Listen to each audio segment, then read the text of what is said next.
Au cri de Enlevez-la, des milliers de manifestants se sont rassemblés dans les rues d'Oxford pour demander le retrait de cette statue. Celle de Cecil Rhodes, magnat minier de la fin du 19e siècle, figure de l'empire colonial britannique en Afrique australe et qui a légué une partie de sa fortune à l'université. En ces temps d'activisme antiraciste, la présence de cette statue leur est devenue insupportable. I want Oxford to stop glorifying a racist, a white supremacist. It speaks volumes about the university, and we grew up in Oxford and we want to see change. Une manifestation similaire s'était déroulée en 2016 sans succès.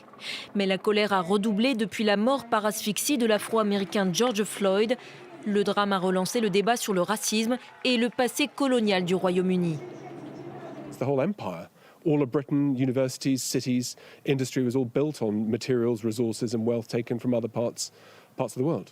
Un passé que de nombreux Britanniques veulent cesser de mettre en valeur.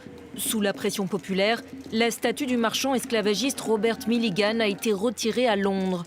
Même chose pour la statue d'un autre marchand d'esclaves, Edward Colson, qui a fait l'objet d'un déboulonnage spectaculaire à Bristol.